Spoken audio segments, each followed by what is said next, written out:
ఈరోజు గౌరవ రాష్ట్ర పురపాలక పట్టణాభివృద్ధి శాఖ మంత్రులు డాక్టర్ పొంగూరు నారాయణ సార్ గారు నెల్లూరు జిల్లాలో ఉన్నటువంటి అన్ని పురపాలక సంస్థల మీద నెల్లూరు నగరపాలక సంస్థ దగ్గర నుంచి కావలి, గూడూరు, ఆత్మకూరు, బుచ్చి, అల్లూరు ఈ మున్సిపాలిటీలన్నింటి మీద సమగ్రంగా అందరు కమిషనర్లతో కూర్చొని ఏ విధంగా చేయాలా, ఏం జరుగుతుంది, భవిష్యత్తులో ఏం చేయాలనే దాని మీద దిశానిర్దేశం చేశారు.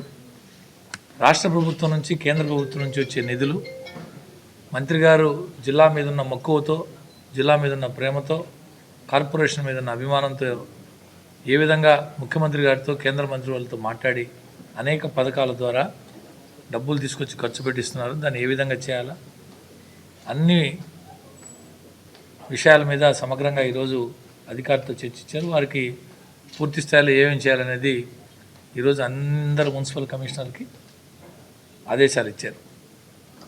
ప్రతి ఒక్క దాని మీద క్షుణ్ణంగా ఈరోజు పూర్తి స్థాయిలో ప్రతి మున్సిపాలిటీ మీద ప్రత్యేకించి లెగసీ వేస్ట్ దగ్గర నుంచి, పార్క్స్ దగ్గర నుంచి, చెట్లు వేసే దగ్గర నుంచి, ఎన్ని కిలోమీటర్లు డ్రైన్స్ కట్టాలా, కేంద్ర ప్రభుత్వం నుంచి వచ్చే పథకాలు ఏమేమి వస్తున్నాయి, ఎంతెంత డబ్బులు వస్తున్నాయి, ఇప్పటివరకు ఎంత డబ్బులు ఖర్చు పెట్టారు, రాబో వర్షాకాలాన్ని దృష్టిలో పెట్టుకొని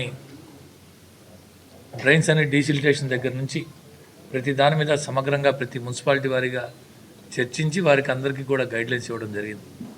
నిజంగా చాలా అదృష్టం, చాలా సంతోషం.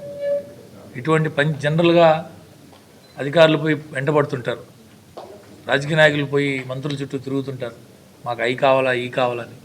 అటువంటిది జిల్లా మీద ఉన్న ప్రేమతో, మమకారంతో మంత్రి గారే అందరినీ పిలిచి ఎలా చేయాలో ఏం చేయాలని చెప్పి ఈరోజు సమగ్రంగా చర్చించారు. నిజంగా చాలా సంతోషంగా ఉంది. మన రాష్ట్ర పురపాలక మరియు పట్టణాభివృద్ధి శాఖ మంత్రివర్యులు అందరూ అన్ని మున్సిపాలిటీలో అందరు కమిషనర్లను పిలిచి ఆదేశాలు ఇవ్వడం జరిగింది. అదేవిధంగా వర్షాకాలం వస్తుంది, డ్రైన్స్ అన్నీ క్లియర్ చేయమని ఆదేశించారు. అదేవిధంగా మనకి పార్కులు కానీ, ఇంకా మనకి డ్రైన్స్ కానీ దుమ్ములేని నగరంగా చేయాలని నారాయణ సార్ గారి ఎంతో ప్రయాసపడి మన అందరితో, మన ఉద్యోగస్తులందరితో ఇప్పటివరకు మీటింగ్ జరిగింది. అదేవిధంగా ఇంకా ఇప్పటివరకు ఇంకా మన నెల్లూరు నగరం మొత్తం ఇప్పటివరకు ఎంతో అభివృద్ధి పదంలో నడుస్తుంది. ఇకపై కూడా ఇంకా నారాయణ సార్ ఆదేశాల మేరకు మన ఇంకా అభివృద్ధి పదంలో నడిపించాలని, ఇంకా ముందుకు తీసుకుపోవాలని ఈ సందర్భంగా